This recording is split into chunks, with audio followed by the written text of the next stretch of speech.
જોઈ રહ્યા છો ન્યૂઝ 18 ગુજરાતી। આપની સાથે હું છું પ્રીતિ તિવારી। સમાચારની શરૂઆત કરીશું સુરતથી, જ્યાં દક્ષિણ ગુજરાતની જીવાદોરી સમાન ઉકાઈ ડેમની સપાટીમાં વધારો નોંધાયો છે। ઉકાઈ ડેમની હાલની સપાટી 316.29 ફૂટ પર પહોંચી છે। ઉકાઈ ડેમનું રૂલ લેવલ 333 ફૂટ પર છે। ઉકાઈ ડેમની ભયજનક સપાટી 345 ફૂટ છે। ઉકાઈ ડેમમાં હાલ પાણીની આવક 11,689 ક્યુસેક છે અને પાણીની જાવક 800 ક્યુસેક કરવામાં આવી છે। હાલ ઉકાઈ ડેમમાં 2,608 જેટલું પાણી ઉપલબ્ધ છે। અંદાજે 47 એમસીએમ જેટલો પાણીનો જથ્થો ઉપલબ્ધ છે। તો ઉકાઈ ડેમની સપાટીમાં વધારો નોંધાયો છે। આ ઉકાઈ ડેમના આકાશી દ્રશ્યો સામે આવ્યા છે। હાલ જે સપાટી છે તે 316.29 ફૂટ છે। વધુ વિગત સાથે મારી સાથે સંવાદદાતા કેતન જોડાયા છે। કેતન, સુરતમાં ઉકાઈ ડેમની સપાટીમાં વધારો નોંધાયો છે, કેટલો લાભ થશે સુરતવાસીઓને? જી, ચોક્કસથી વાત કરું તો દક્ષિણ ગુજરાતની જીવાદોરી સમાન કહેવાતું અને ગાયકવાડી સમય દરમિયાન જે બંધાયેલો ઉકાઈ ડેમની પૂર્ણતા સપાટી 345 ફૂટની છે। છેલ્લા 6 દિવસ પૂર્વે જ આ ઉકાઈ ડેમની 310 ફૂટની સપાટી હતી। છેલ્લા 6 દિવસની અંદર 6.29 ફૂટનો પાણીમાં વધારો થવા પામ્યો છે। ખાસ કરીને આજે સરકારશ્રીએ જે નક્કી કર્યું છે કે 333 ફૂટનું રૂલ લેવલ છે, રૂલ લેવલ જ્યાં સુધી ના પહોંચે ત્યાં સુધી કોઈ પણ જાતના ડેમના દરવાજા ખોલીને પાણીનો ડિસ્ચાર્જ કરવામાં નથી આવતો। પરંતુ ખાસ કરીને વાત કરવામાં આવે તો આજ તાપી નદી ઉપર મહારાષ્ટ્રની અંદર હથનુર ડેમ બનેલો છે, પ્રકાશા ડેમ બનેલો છે, જેની અંદર મહત્તમ પાણીની આવક થતા ત્યાંથી પાણીનો ડિસ્ચાર્જ થતા હાલ ઉકાઈ ડેમની અંદર 11,690 જેટલા ક્યુસેક પાણીની આવક નોંધવા પામી છે। એની સામે હાઇડ્રો જે મશીન ચલાવવા માટે 800 ક્યુસેક પાણીનો આઉટફ્લો કરવામાં આવ્યો છે। અને ખાસ કરીને આજે ઉકાઈ ડેમ છે જે 40 થી 42% જેટલો હાલ ભરાવા પામ્યો છે। આજે ચોમાસાની સિઝન જે ચાલી રહી છે, જે અંતર્ગત આવનાર સિઝનની અંદર પણ 5 સિસ્ટમો જો ગુજરાત પર સક્રિય હોય, જે અંતર્ગત વધુ વરસાદ રહેશે તો ચોક્કસપણે આ ઉકાઈ ડેમની પૂર્ણતા સપાટીની નજીક પહોંચશે, જે અંતર્ગત સુરતવાસીઓને, ખેડૂતોને તેમજ લોકોને પીવાના પાણી માટે પણ એક આશીર્વાદરૂપ સમાન હોય તો ઉકાઈ ડેમ બનવા પામ્યો છે। જી, આભાર માહિતી આપવા બદલ। આગળ વાત કરીએ ખેડાની, જ્યાં વરસાદે વિરામ લીધા બાદ પણ જળબંબાકારની સ્થિતિ હજુ યથાવત છે। વરસાદ બંધ થયાના 5 દિવસ વીતી જવા છતાં રસ્તાઓ પરથી હજુ પાણી નથી ઓસર્યા। માર્ગ અને મકાન વિભાગ હસ્તકના 4 જેટલા મુખ્ય માર્ગો પર પાણી ભરાઈ ગયા હોવાથી વાહન વ્યવહાર હજુ પણ બંધ છે। વસો, પીજ, નડિયાદ રોડ અને પીજ મિત્રાલ બામરોલી રોડ સાથે દેથલી માલાવાડ શેખપુર રોડ અને રણછોડપુરા અલિન્દ્રા માર્ગ પર પાણી ભરાયેલા હોવાથી રસ્તાઓ બંધ છે। અલિન્દ્રાથી દેથલી થઈને ડભોઈને જોડતો માર્ગ પણ બંધ છે। એક ગામથી બીજા ગામને જોડતા 7 થી વધુ રસ્તાઓ બંધ છે, જેના કારણે લોકોનો સંપર્ક કપાયો છે। પાણીના નિકાલની કોઈ વ્યવસ્થા ન હોવાથી તંત્ર અનઘડ વહીવટના કારણે સ્થાનિકો હાલ હાલાકી ભોગવી રહ્યા છે। વધુ વિગત સાથે મારી સાથે સંવાદદાતા ઉમંગ જોડાયા છે। ઉમંગ, ખેડામાં વરસાદે વિરામ લીધો છે, પરંતુ લોકોની હાલાકીઓ યથાવત છે। બિલકુલ ચોક્કસ રીતે વાત કરો તો જે પ્રકારે ખેડા જિલ્લાની અંદર 5 દિવસ પહેલા જે વરસાદ પડ્યો હતો, એ વરસાદના કારણે ક્યાંક ને ક્યાંક પાણી ભરાયા હતા, પરંતુ 5 દિવસ જેટલો સમય થયો, પરંતુ હજુ આ પાણી છે તે ઓસરવાનું નામ નથી લઈ રહ્યો। જો કે પાણી ઓસરવાનું નામ નથી લઈ રહ્યું, પરંતુ જોડે તંત્ર પણ ક્યાંક ને ક્યાંક અનગઢ બન્યું હોય તેમ તંત્રને પણ આ પાણી ઓસરે તેમાં કોઈ રસ ન હોય તે પ્રકારની સ્થિતિ અત્યારે જોવા મળે છે। કારણ કે ખેડા જિલ્લાના માર્ગ અને મકાન વિભાગના 5 જેટલા રસ્તાઓ પર પાણી છે। બીજી બાજુ વાત કરવામાં આવે તો માર્ગ મકાન પંચાયતના 4 જેટલા રસ્તાઓ પર પાણી છે। વાત કરવામાં આવે તો વસો ગામથી જે પીચ થઈને નડિયાદને જોડતો જે મુખ્ય માર્ગ છે, માર્ગ ઉપર હજુ પણ 1.5 ફૂટ પાણી છે। બીજી બાજુ દેથલી ડભો રોડ કહેવાય કે જે દેથલી થઈને ડભોઈ ગામને જોડે છે, ત્યાં આગળ પર હજુ પણ પાણી છે। બામરોલી રણછોડપુરા રોડ પર પાણી છે। અંદર આંતરાળ ગામડા જોડતા કેટલા રસ્તા ઉપર પાણી છે, પરંતુ તંત્રના ઓફિસમાં બેઠેલા અધિકારીઓને આ પાણી ઓસરે તેમાં રસ ના હોય, ત્યાં રસ્તાઓ બંધ થયા પરથી સ્પષ્ટપણે લાગેલું છે। બીજી મહત્વની વાત કરવામાં આવે તો હજુ પણ આ રસ્તા બંધ હોવાના કારણે જે લોકો છે તેમને વ્યાપક મુશ્કેલીનો સામનો કરવો છે। કેટલાક વાહન ચાલકોને પોતાના વાહનો પણ આ રસ્તાના કારણે બગડી ગયા છે। તો ક્યાંક ને ક્યાંક જે સ્કૂલો કોલેજ જતા જે વિદ્યાર્થીઓ છે તેમને અત્યારે ભારે મુશ્કેલી વેઠવાનો વારો આવી રહ્યો છે। પરંતુ ખેડા જિલ્લાના કલેક્ટર કે વહીવટી તંત્રને આ પાણી ઓસરે તેમાં કોઈ રસ ન હોય તેવા ચિત્ર પરથી સ્પષ્ટ લાગી રહ્યું છે। જી પ્રીતિ। જી, આભાર માહિતી આપવા બદલ। આગળ વાત કરીએ, આંકલાવમાં બસ સ્ટેન્ડ પાસે આવેલો અને છેલ્લા 30 વર્ષથી જર્જરિત હાલતમાં ટાવર તોડી પાડવામાં આવ્યો। ઐતિહાસિક ટાવર સ્થાનિક પાલિકા દ્વારા લોક સલામતીને ધ્યાનમાં રાખીને તોડી પાડવામાં આવ્યો। આ વર્ષો જૂના જર્જરિત માળખા અંગે રજૂઆત મળતા જ નગરપાલિકા દ્વારા તેને સુરક્ષિત રીતે જમીનદોસ્ત કરવામાં આવ્યો છે। અને આ કામગીરી દરમિયાન ટાવર નીચે પાડવાનો એક વિડીયો હાલ સોશિયલ મીડિયા પર ખૂબ વાયરલ થઈ રહ્યો છે.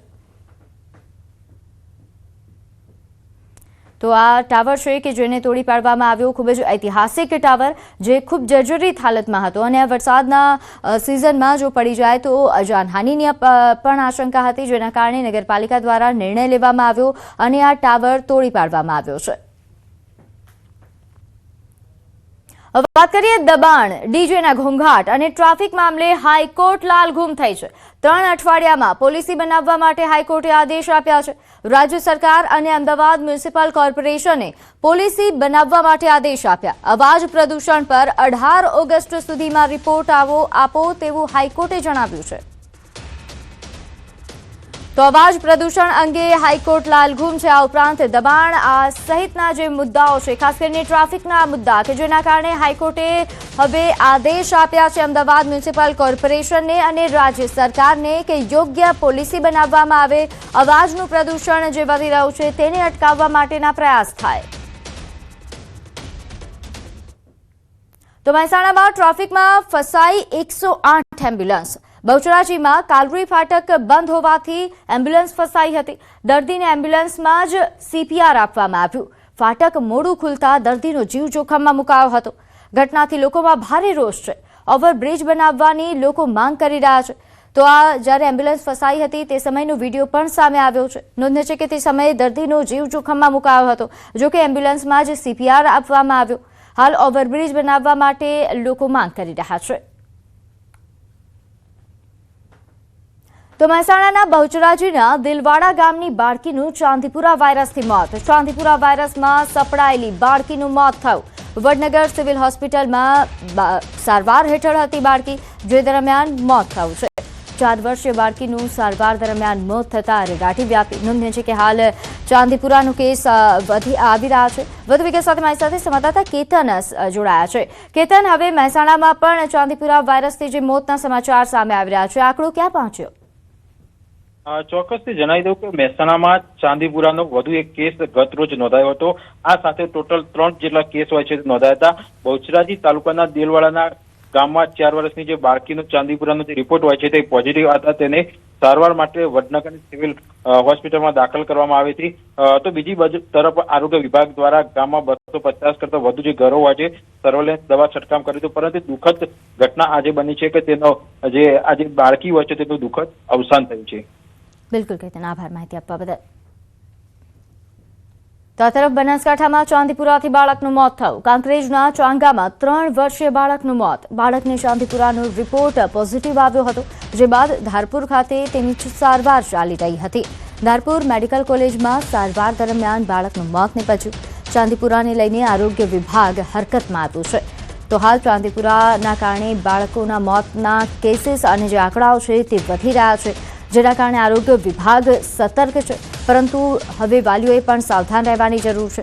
વધુ વિગત સાથે મારી સાથે સંવાદદાતા કિશોર જોડાયા છે. કિશોર, બનાસકાંઠામાં ચાંદીપુરાનો કહેર કેવા પ્રકારનો? ચોક્કસથી જે કાંકરેજના ચાંગા ગામનો 3 વર્ષીય બાળકને ચાંદીપુરા વાયરસના લક્ષણો જોવાતા તેને પાટણ ખાતે આવેલી ધારપુર મેડિકલ કોલેજમાં સારવાર માટે રાખવામાં આવ્યો હતો અને તે બાળકનો જે રિપોર્ટ છે તે પણ પોઝિટિવ હતો અને સારવાર દરમિયાન પાટણની ધારપુર કોલેજમાં બાળકનું મોત નીપજ્યું છે. ચાંદીપુરા વાયરસને લઈને આરોગ્ય વિભાગ પણ હરકતમાં આવ્યું છે અને ચાંગા ગામની અંદર આરોગ્ય વિભાગની ટીમો પણ પહોંચી છે. મહત્વની વાત છે કે પહેલા પણ પાલનપુર ની સિવિલ હોસ્પિટલમાં આબુ રોડના એક બાળકનું મોત નીપજ્યું હતું અને તે બાદ આ બનાસકાંઠાના બીજા બાળકનું મોત નીપજ્યું છે. આમ ચાંદીપુરાનો કહેર હવે બનાસકાંઠા જિલ્લામાં પણ જોવા મળી રહ્યો છે. જી, આભાર માહિતી આપવા બદલ.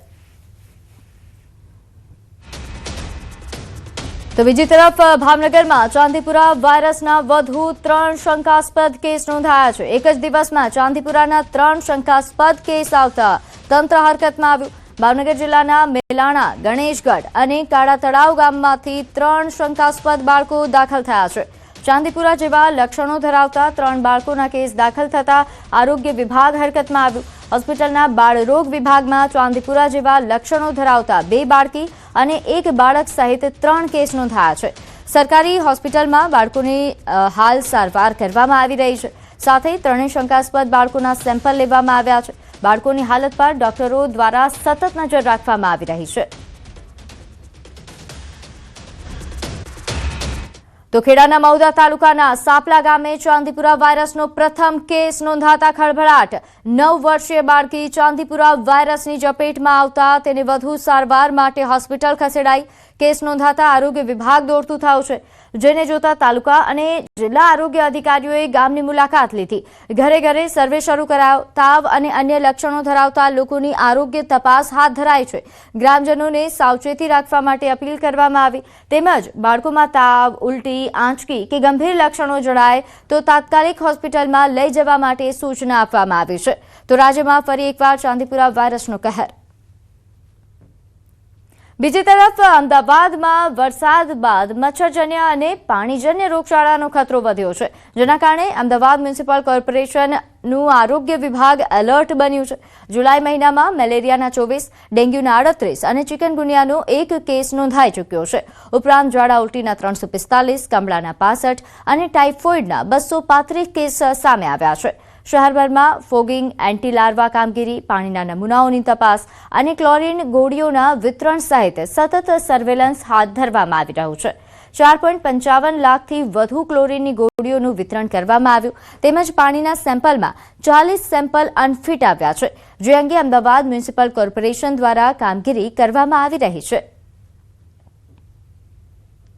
જે જગ્યાએ પાણીના સેમ્પલ અનફિટ આવેલા છે કે જે 40 જગ્યાએ સેમ્પલ અનફિટ આવેલા છે, તદુપરાંત જે 30 જગ્યાએ ક્લોરીન નીલ આવેલું છે, આ તમામ જગ્યાએ ક્લોરીન ટેબ્લેટ ડિસ્ટ્રીબ્યુશન કરવાની કામગીરી અને પાણીની જે લાઇન છે તેને રિપેરિંગ કામગીરી કરવાની કામગીરી સ્ટાર્ટ કરવામાં આવેલી છે. આંકડાકીય દ્રષ્ટિએ ઝાડા ઉલટીના 345 કેસીસ, જોન્ડિસના 65 અને ટાઇફોઇડના 235 કેસીસ રિપોર્ટ થયેલા છે. આ સાથે સાથે વેક્ટરમોર્ન ડિસીઝ એટલે કે મચ્છરજન્ય કેસીસ માટે હાલમાં રેસિડેન્શિયલ વિસ્તારમાં ફોગિંગ કરવાની કામગીરી હાથ ધરવામાં આવેલી છે. આગળ વાત કરીએ ઇન્ડિગોની ફ્લાઇટના ઇમરજન્સી લેન્ડિંગ અંગે મોટો ખુલાસો થયો છે. પ્રાથમિક માહિતી સામે આવી છે કે રાજકોટના જે હિરાસર એરપોર્ટ પર ઇન્ડિગો દુબઈથી મુંબઈ જતી હતી, જે ફ્લાઇટના ઇમરજન્સી લેન્ડિંગ રાજકોટમાં કરવામાં આવ્યું હતું. પ્રાથમિક તારણ મુજબ કાર્ગોમાં રહેલા ઓક્સિજન સિલિન્ડરમાંથી ગેસ લીકેજ થતા સ્મોક સેન્સરે એલર્ટ આપ્યું અને જેના કારણે ઇમરજન્સી લેન્ડિંગ કરવી પડી. સમગ્ર ઘટનાના પગલે વહીવટીતંત્ર એલર્ટ થઈ ગયું હતું. હવે ટેકનિકલ ટીમ સ્મોક એલર્ટના ચોક્કસ કારણની તપાસ કરી રહી છે. જરૂર પડશે તો DGCA દ્વારા કોકપીટ વોઇસ રેકોર્ડરની પણ તપાસ કરવામાં આવશે. બનાવ સમયે ફ્લાઇટમાં 7 ક્રૂ મેમ્બર સહિત કુલ 194 લોકો હાજર હતા.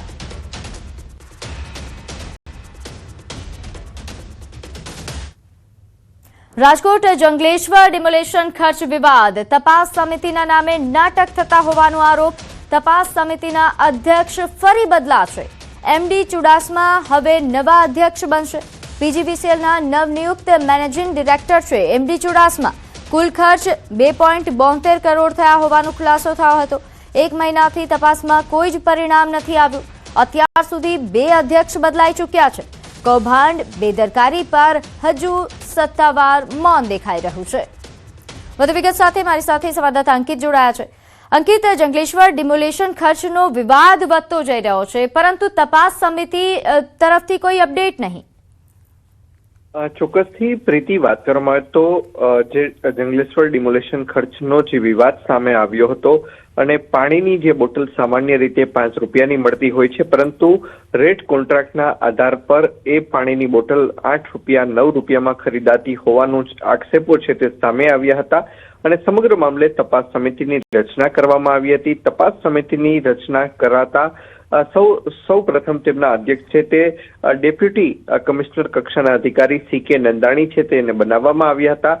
ત્યારબાદ PGVCLના જે MD છે કેતન જોશી તેમને અધ્યક્ષ બનાવવામાં આવ્યા હતા અને તાજેતરમાં જે ગેસ કક્ષાના અધિકારી તેમજ IS ઓફિસરોની જે ટ્રાન્સફર ઓર્ડર સામે આવ્યા હતા તેમાં કેતન જોશીને PGVCLના MD તરીકેથી મુક્ત કરીને તેમને દેવભૂમિ દ્વારકા જિલ્લાના જિલ્લા વિકાસ અધિકારી તરીકે નિમણૂક આપવામાં આવી છે અને આ સાથે જ PGVCLને પોતાના નવા મેનેજિંગ ડિરેક્ટર મળ્યા છે MD ચુડાસમા. ત્યારે હવે તપાસ સમિતિના જે ચેરમેન છે તે પીજીવીસીએલના નવા મેનેજિંગ ડિરેક્ટર જે એમડી ચુડાસમા છે તેમની નિમણૂક કરવામાં આવશે. આમ તપાસ સમિતિને પોતાના ત્રીજા અધ્યક્ષ છે તે મળવા જઈ રહ્યા છે. 1 મહિનાથી પણ વધુનો સમય વીતી ચૂક્યો છે. હજુ પણ તપાસ સમિતિ દ્વારા એક પણ પ્રેસ કોન્ફરન્સ કરવામાં નથી આવી. જી બિલકુલ અંકિત, આભાર માહિતી આપવા બદલ. આગળ વાત કરીએ, પાટણ વહીવટીતંત્ર અને નાગરિકો વચ્ચેનો વિવાદ દિવસે ને દિવસે વધી રહ્યો છે. ચીફ ઓફિસર હિરલબેન ઠાકર સામે હવે પાટણ એ ડિવિઝન પોલીસ સ્ટેશનમાં ફરિયાદ નોંધાઈ છે. નોંધે છે કે થોડા સમય પહેલા અરજદાર સાથે ગેરવર્તન અને ધક્કામુક્કીના આક્ષેપો તેમના પર કરવામાં આવ્યા હતા. પોલીસે તપાસ બાદ ગુનો નોંધ્યા હોવાનું હાલ પ્રાથમિક સામે આવ્યું છે.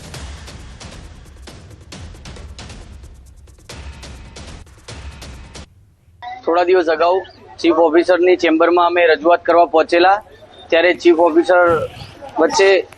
ઓફિસરે અમારા ઉપર ઉગ્ર બોલાચાલી કરી, ધક્કા મારી, ઝપાઝપી કરી, અમારો ફોન ચૂંટવીને પડાવી બળજબરીપૂર્વક જે તોડી નોખેલ, એના વિરુદ્ધ અમે પોલીસને ફરિયાદ આપેલ. પોલીસ ત્યારબાદ ફરિયાદ લેતી નથી. એના વિરુદ્ધમાં આજરોજ અમારા પાટણ જિલ્લા કોંગ્રેસ, પાટણ શહેર કોંગ્રેસ દ્વારા ધરણા પ્રદર્શનનો કાર્યક્રમ આપેલ. રજૂઆત કરવા ગયેલા લોકોને પોતાની ચેમ્બરમાં નહીં પરંતુ પ્રમુખની ચેમ્બરમાં દાદાગીરી કરી અને જે રજૂઆત કરવા ગયા હતા એવા લોકોના મોબાઈલ ફોડી નાખવા, એમને ધમકીઓ આપી, એમને ખોટા કેસમાં ફસાવી દેવાની ધમકીઓ આપી, એમને લાફો મારવો. કે આ ચીફ ઓફિસર પોતાની જાતને દબંગ કઈ સમજે છે? એમને માત્ર ફોટા પડાવવામાં સોશિયલ મીડિયાની અંદર જ છે. બીજી તરફ ચીફ ઓફિસરે તેમની સામેના આક્ષેપો ફગાવ્યા છે અને કહ્યું કે આ તેમને દબાણમાં લાવવા માટેનું કાવતરું છે. તેમણે સ્પષ્ટ કર્યું કે તેમની સામે કોઈ ફરિયાદ નહીં પરંતુ માત્ર એનસી નોંધાય છે અને મોબાઈલ તોડવા કે ધમકી આપવાના આક્ષેપો પાયા વિહોણા છે. તેમની સાથે પણ અરજદારે ગેરવર્તન કર્યાનો તેમણે દાવો કર્યો છે અને પોતે પણ પોલીસમાં અરજી આપ્યા હોવાની માહિતી આપી.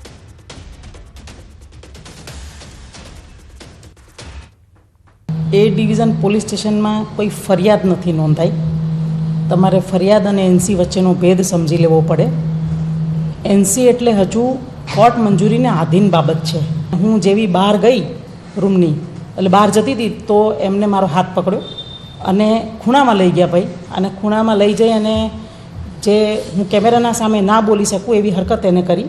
મોબાઈલ તોડ્યો પણ નથી અને કોઈ પ્રકારની ધમકી મેં આપી નથી. એ મોબાઈલ તોડવાની વાત એ લોકોએ ઉપજાવી કાઢેલ છે. મને ખ્યાલ આવી ગયો કે આ દર 4 દિવસે આ લોકો કંઈ ને કંઈ આવી હરકતો કર્યા કરે છે.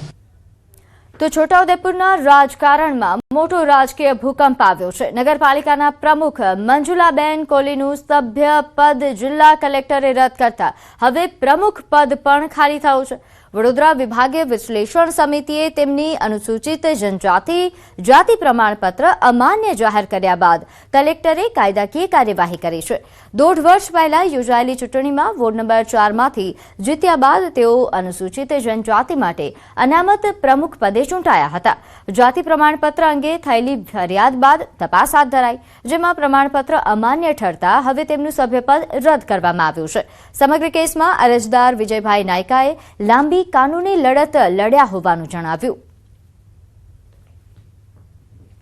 પ્રમુખ મંજુલાબેન રાઠવા, જે રાઠવા નહીં હોય તેનો મને શંકા જતા મેં એની અરજી કરેલી કે મંજુલાબેન ઓરિજિનલ રાઠવા નથી. આજે જે દાખલા હતા ખોટા જાતિના એ ખોટા ઠેરવ્યા.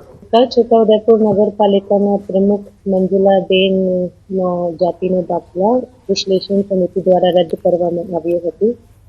એના આધાર સ્વરૂપે કલેક્ટરને મળેલી સત્તા અનુસાર એમને સુનાવણીની તક આપવામાં આવી હતી અને એના પછી ડિસિઝન લેવામાં આવ્યું છે કે એમના જે વિશ્લેષણ સમિતિ દ્વારા જાતિનો દાખલા રદ કરવામાં આવ્યો છે.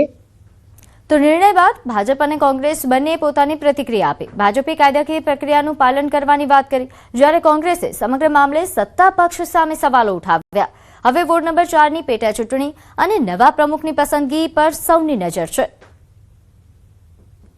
જ્યારે કલેક્ટરમાંથી હુકમ થશે અને પ્રમુખ પદ જો ખાલી થાય એ પ્રકારની જ્યારે વાત આવશે તો અમે પાર્ટી તરીકે સાથે બેસીને જે પણ લોકો ભારતીય જનતા પાર્ટીને સમર્થન આપેલું છે તો એમાંથી જે પણ આવતા હશે બેનને બધાની સંમતિથી ચર્ચા વિચારણા કરીને સાથે લઈને બોર્ડ બનાવીશું. કે માત્ર મંજુલાબેન કોહલીની જ વાત નથી, બીજા પણ એક સસ્પેન્ડ થયા છે, સાથે બીજા બે ત્રણ જણને કેટલાક નેતાઓ રાજીનામા અપાવવાના છે, જે સસ્પેન્ડ નથી થયા પણ રાજીનામા અપાવીને જે બાકી રહી ગયા હતા ભાજપના અથવા ભાજપને સપોર્ટ કરનારા, એ ફરી એ ચૂંટણી લડીને પાછા સત્તા ઉપર આવવું છે.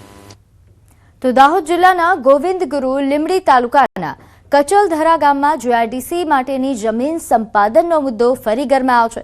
તંત્ર દ્વારા જમીન સર્વેની કામગીરી શરૂ કરવામાં આવતા મોટી સંખ્યામાં ગ્રામજનો સ્થળ પર દોડી આવ્યા હતા અને ઉગ્ર વિરોધ નોંધાવ્યો હતો. વિરોધ દરમિયાન પરિસ્થિતિ તંગ બનતા પોલીસને હસ્તક્ષેપ કરવો પડ્યો. ઘટનાક્રમ દરમિયાન પોલીસ દ્વારા લાઠીચાર્જ કરવામાં આવ્યો તેવો પણ આક્ષેપ થઈ રહ્યો છે, જેના કારણે નાસભાગ મચી ગઈ. ઘટનાના વિડીયો સોશિયલ મીડિયા પર વાયરલ થતા સમગ્ર મામલો ચર્ચાનો વિષય બન્યો. ગ્રામજનોએ સ્પષ્ટ ચીમકી આપી કે જીઆઈડીસી માટેના જમીન સંપાદનનો વિરોધ આગળ પણ યથાવત રહેશે અને જરૂર પડશે તો વધુ ઉગ્ર આંદોલન કરવામાં આવશે.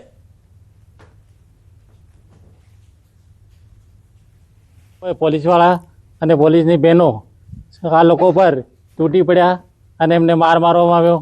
ઘણા લોકોને ખૂબ માર્યા છે, 3-4 માણસોને ડિટેન પણ કર્યા છે. એટલે આપણે આ લોકશાહી છે કે સરમુખત્યારશાહી એ ખબર પડતી નથી. આ લોકો ઊંડાણના ગામોમાં જે ખેડૂતો, ગરીબ ખેડૂતો જે સરકાર સામે બોલી નહીં શકતા એવા માણસોને સરકાર દબાવી અને આજે રેલવેને નામે, જીઆઈડીસીને નામે, કોરિડોરને નામે આ સર્વે નંબરો પડાવે છે અને લોકોને ખેતરમાંથી બી કાઢી અને મારવામાં આવ્યા જબરજસ્તી. અને જે સર્વે નંબરો છે, સર્વે નંબરમાં બી માપણી કરવામાં આવી તો એનો અમે સખત વિરોધ કરીએ છીએ. 4 રાઉન્ડ ફાયરિંગ બી કરવામાં આવ્યું અને અમારા 5 થી 6 માણસોને ડિટેન બી કર્યા છે અને એમને બી ગળદાપાડુનો માર મારેલો છે. આ તરફ બનાસકાંઠામાં એસટી બસ અને રિક્ષા વચ્ચે અકસ્માત. પાલનપુરની ખરોડિયા ચોકડી નજીક અકસ્માત સર્જાયો. અકસ્માતમાં રિક્ષામાં સવાર 3ના મોત, 2 ઇજાગ્રસ્ત થયા છે. ઇજાગ્રસ્તને સિવિલ હોસ્પિટલ સારવાર માટે ખસેડવામાં આવ્યા. ઘટનાને લઈ પોલીસ ઘટના સ્થળે પહોંચી અને તપાસ હાથ ધરી છે. વધુ વિગત સાથે મારી સાથે સંવાદદાતા કિશોર જોડાયા છે. કિશોર, જે અકસ્માતનો બનાવ સામે આવ્યો, શું અપડેટ? ચોક્કસથી પ્રીતિ, જે વડગામના ખરોડિયા ગામ પાસે પાલનપુર ચોકડી નજીક અકસ્માત સર્જાયો હતો. અકસ્માતની અંદર બસ અને રિક્ષા વચ્ચે જે અકસ્માત હતો તેમાં ઘટના સ્થળે જ 3 લોકોના મોત નીપજ્યા છે અને 2 લોકોને સારવાર માટે પાલનપુર સિવિલ હોસ્પિટલમાં ખસેડવામાં આવ્યા છે, જેમાંથી એકની હાલત અત્યારે ગંભીર છે. અકસ્માતને લઈને જે પાલનપુર તાલુકા પોલીસ છે તે પણ ઘટના સ્થળે પહોંચી છે. અકસ્માત એટલો ભયાનક હતો કે રિક્ષાના પણ કચ્ચર ખાંડ નીકળી ગયા છે. અત્યારે જે ઘાયલો છે તેમાંથી એકની હાલત વધુ ગંભીર છે અને બીજાની પણ સારવાર ચાલી રહી છે. આ સમગ્ર અકસ્માતને કિશોર, આભાર માહિતી આપવા બદલ. તો આગળ વાત કરીએ મહીસાગરની, જ્યાં સંતરામપુરના મહાકાય અજગર સંતરામપુરમાં દેખાયા હોવાના સમાચાર મળ્યા. નોંધનીય છે કે એન્દ્રા ગામે ખેતરમાં 8 ફૂટ લાંબો અજગર દેખાયો. અજગર દેખાતા ખેડૂત પરિવારમાં ફફડાટ ફેલાયો છે. ઘટના સ્થળે ગામ લોકોના ટોળા ઉમટી પડ્યા. ખેડૂતે ફોરેસ્ટ વિભાગને તાત્કાલિક જાણ કરી. ફોરેસ્ટ વિભાગે અજગરનું સફળ રેસ્ક્યુ કર્યું. રેસ્ક્યુ બાદ અજગરને જંગલમાં સલામત રીતે છોડવામાં આવ્યો.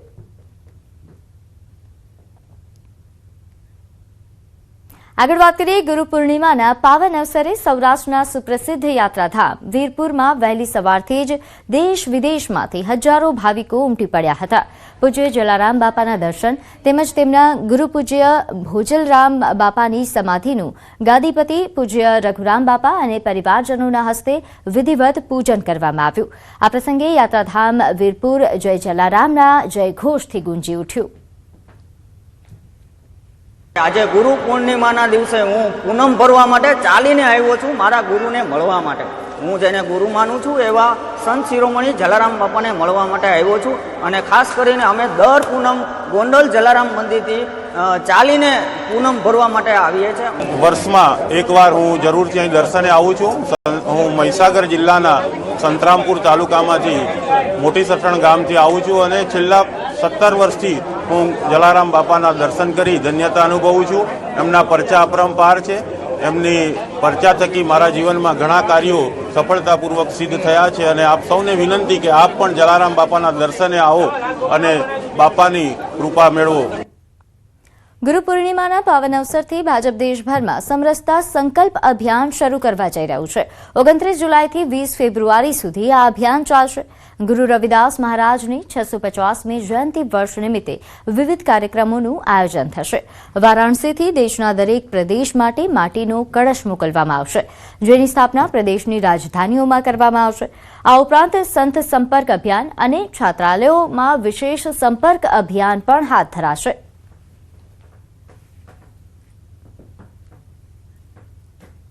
તો ગુરુ પૂર્ણિમાના પાવન અવસરે કથાકાર મુરારી બાપુએ કેન્યાના કેરીચોમાંથી ચાલી રહેલી રામકથા દરમિયાન શુભેચ્છાઓ પાઠવી. બાપુએ જગતભરના બુદ્ધ પુરુષો અને ગુરુ પરંપરાનું સ્મરણ કરી સનાતન સંસ્કૃતિમાં ગુરુ પૂર્ણિમાના વિશેષ મહત્વ વિશે જણાવ્યું. સાથે તેમણે તમામ વ્યાસપીઠો અને શ્રોતાઓને વ્યાસ પૂર્ણિમાની શુભેચ્છાઓ પાઠવતા જણાવ્યું કે અહીં તલગાજરડામાં પણ ગુરુચરણ પાદુકા પૂજન સાદગીપૂર્વક કરવામાં આવશે. बहुत बधाई. जगत भर में जितने बुद्ध पुरुष हुए हैं, जो हैं, जो होंगे, उसे याद कर रहा हूँ, स्मरण में ले लो. भाई जे अहि जे हो यहीं आ गई, प्रणवम सब ही कपट सब सबको गुरु पूर्णिमा की, व्यास पूर्णिमा की. गुरु पूर्णिमा मीन्स व्यास पूर्णिमा.